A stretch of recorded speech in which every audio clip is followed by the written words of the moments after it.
By now, I've made $0. I've been posting for probably 6+ months, and it wasn't until 2026 that I realized everything I was doing wrong. It's not AI, it's not the algorithm. It has nothing to do with anybody else except for myself. And in this video, my goal is to make sure that you actually avoid the mistakes that I have made while trying to build my first marketing agency or online business, and hopefully help you see there's a light at the end of the tunnel. And I'm going to talk about the success that I've had just in the past month. But warning, this is going to go deep.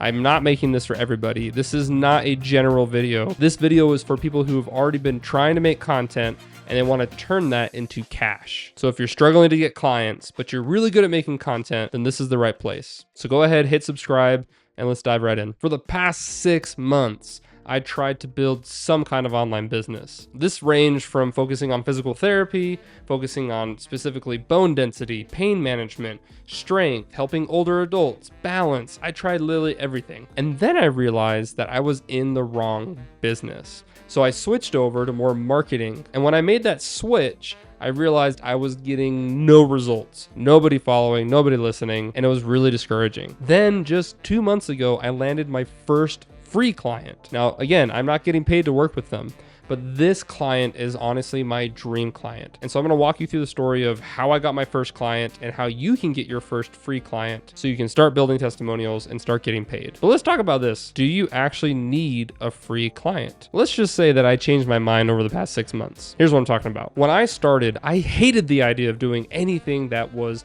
free. I'm a physical therapist. I can go in, go to work, get paid. And so every time I wanted to do online stuff, my thought was, well, I'm already getting paid to do this. I should be paid to do this online.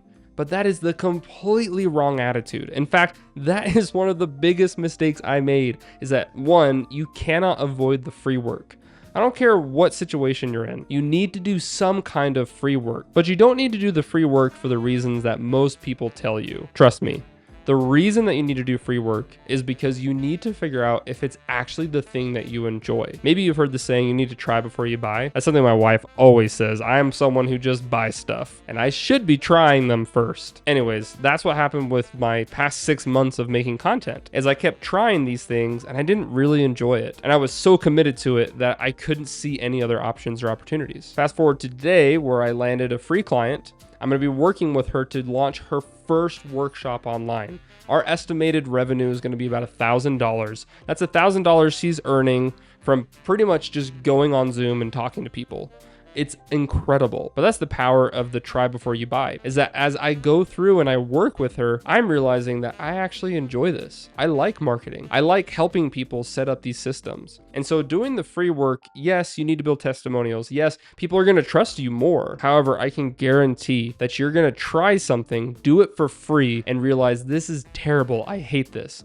And that's when you know you're only doing it for the money. So it's not going to last. Now, a second point here is, well, what if I have a hard time finding free clients? Glad you asked. What I'm going to share with you is not something that I planned. In fact, it was completely by happenstance that this happened. But you can reverse engineer it. You can steal the idea and do it intentionally, and you'll get done 10 times as fast. I started off by doing interviews for women who are over 50. I wanted to show the world that people who are over 50 can lift weights, be strong, run, do awesome things. And as I started interviewing them, I would talk to them before the recording and after, and we started to build a relationship. Probably 5 to 6 of these interviews brought me potential leads for people who wanted to learn about marketing. Now, these are people who are like, I got all this amazing content, but I don't know how to do the business side. And I was like, I know how to do the business side, but I really struggle with the content side. And so that's what's formed what my current business is, which is that marketing agency I was talking about, and the one that I'm building. And while I was interviewing these women and I started to find those who struggled with business, I was able to say, hey, I know that I struggle with content, but you're good at content. How about I help you with the business part? You do the content part and we can form a partnership. That is the exact way that I was able to find my first free client. But you should know something, is that anytime you do something for free, people are not going to value it nearly as much. In fact, I had 5 to 6 women who went through this vetting process of where I interviewed them. We talked, we set up a meeting, we had a group discussion. I brought everyone together and we all helped each other. But only one of them is actually doing the things that I was recommending. And that person is going to be crushing it in 2026. Oh, I just get so excited. So if you're already doing content, then what I recommend is you stop and you interview or talk to at least 20 of your ideal clients. These are people that you would love to serve. You would even do it for free. And that's how you know that you're in the right place. You want to find the people that you would work for even if it was free. That's where I'm at right now, and I'm excited to see how things go. The third lesson is that you need to find your level 10 opportunity. When I started, I was working in physical therapy, and physical therapy is a great profession, but the pay is pretty low compared to a lot of other, honestly, content creators and other business owners out there. You don't make as much in physical therapy. And I was so frustrated by the fact that I, had earned this doctorate and I'm trying to make a living, and it just wasn't working based on the economy. And so I went and attended this event with Russell Brunson, who's an amazing marketer. He's a guru of marketing. And he said there's level 10 skills and there's level 10 opportunities, and there's level 1 skills and there's level 1 opportunities. If you have a level 10 skill, which would be communication, advertising, marketing, things that help businesses make more money, but you're in a level 1 opportunity, meaning you're not going to be able to make a ton of money from it. You're not going to be able to get to $1 million a year from that niche, from that opportunity, from that place. Then you need to find your level 10. You need to find the place that you could, in your head, think, I could charge $10,000 to help one person with this.